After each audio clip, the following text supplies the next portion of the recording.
ನಮಸ್ಕಾರ. Welcome to Yoyo Kannada. ಬನ್ನೀಗ ನೋಡೋಣ ಈ ದಿನದ ರಾಶಿ ಫಲಗಳನ್ನು. ಮೊದಲಿಗೆ ಮೇಷರಾಶಿ. ನಿಮ್ಮ ಮಾತಿನ ಶಕ್ತಿಯಿಂದ ಜನರನ್ನ ಸೆಳೆಯುತ್ತೀರಿ. ಯಶಸ್ಸು ಮತ್ತು ಹಣಕಾಸಿನ ಲಾಭದ ಸಾಧ್ಯತೆ ಇದೆ, ಆದರೆ ಸಣ್ಣ ಅಪಘಾತಗಳ ಕಡೆಗೆ ಸ್ವಲ್ಪ ಎಚ್ಚರ ವಹಿಸಿ. ವೃಷಭ ರಾಶಿ. ಖುಷಿಯ ದಿನ. ಸ್ಥಿರವಾಗಿ ಕೆಲಸ ಮಾಡಿ. ಮಿತ್ರರ ಜೊತೆಗೆ ಆನಂದಿಸುತ್ತೀರಿ. ಗಾಸಿಪ್ ಮತ್ತು ಮೋಜಿನ ಸಮಯ ಕಾದಿದೆ. ಮಿಥುನ ರಾಶಿ. ಕುಟುಂಬದಲ್ಲಿ ಸಣ್ಣ ಭಿನ್ನಾಭಿಪ್ರಾಯಗಳು ಬರಬಹುದು. ಖರ್ಚು ನಿಯಂತ್ರಿಸಿ. ಬಜೆಟ್ ಮಾಡಿ. ಒತ್ತಡವನ್ನ ಚಾಣಾಕ್ಷತನದಿಂದ ನಿಭಾಯಿಸಿ. ಕರ್ಕಾಟಕ ರಾಶಿ. ಹಣಕಾಸಿನ ವಿಷಯದಲ್ಲಿ ಚತುರತನ ತೋರಿ. ವೃತ್ತಿ ಮತ್ತು ವೈಯಕ್ತಿಕ ಜೀವನದಲ್ಲಿ ಯಶಸ್ಸಿದೆ. ನಿಮ್ಮ ಆಸಕ್ತಿಗಳಿಗೆ ಸಮಯ ಕೊಡಿ. ಸಿಂಹ ರಾಶಿ. ಮಾರಾಟ ಮತ್ತು ಮಾರ್ಕೆಟಿಂಗ್ನಲ್ಲಿ ಯಶಸ್ಸು. ಸಭೆಗಳಲ್ಲಿ ತಡವಾಗದಿರಿ. ನಿಮ್ಮ ಸಾಮರ್ಥ್ಯವನ್ನು ತೋರಿಸಿ. ಮುಂದಿನ ವಾರ ಗೆಲುವು ನಿಮ್ಮದು. ಕನ್ಯಾ ರಾಶಿ. ಒತ್ತಡದ ನಡುವೆ ರಿಫ್ರೆಶ್ ಆಗಲು ರಜೆ ತೆಗೆದುಕೊಳ್ಳಿ. ಸಾಮಾಜಿಕ ಕೂಟಗಳಲ್ಲಿ ಆನಂದ. ಜನರೊಂದಿಗೆ ಮಾತುಕತೆ ಸುಲಭವಾಗಿರುತ್ತದೆ. ತುಲಾ ರಾಶಿ. ಕುಟುಂಬಕ್ಕೆ ಹೆಚ್ಚು ಸಮಯ ಕೊಡಿ. ಮನೆಯ ಅಲಂಕಾರಕ್ಕೆ ಹೊಸ ವಸ್ತುಗಳ ಖರೀದಿ ಸಾಧ್ಯ. ಕುಟುಂಬದೊಂದಿಗೆ ಗುಣಮಟ್ಟದ ಸಮಯ. ವೃಶ್ಚಿಕ ರಾಶಿ. ಆರೋಗ್ಯಕ್ಕೆ ಗಮನ ಕೊಡಿ. ವ್ಯಾಯಾಮ ಮತ್ತು ಆರೋಗ್ಯ ಆಹಾರ ಸೇವಿಸಿ. ಆರೋಗ್ಯ ಕಾಪಾಡದಿದ್ದರೆ ಫ್ಲೂ ಅಥವಾ ನೆಗಡಿ ಬರಬಹುದು. ಧನುರಾಶಿ. ನಿಮ್ಮ ಕೆಲಸಕ್ಕೆ ಮನ್ನಣೆ ತಡವಾಗಬಹುದು,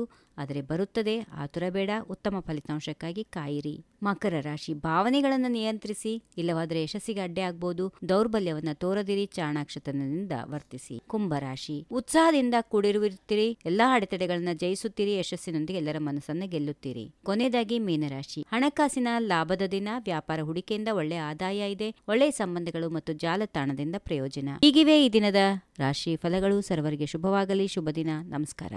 ಈ ವಿಡಿಯೋ ನಿಮಗೆ ಇಷ್ಟವಾದಲ್ಲಿ ಲೈಕ್ ಮಾಡಿ, ಶೇರ್ ಮಾಡಿ, ಸಬ್ಸ್ಕ್ರೈಬ್ ಮಾಡಿ.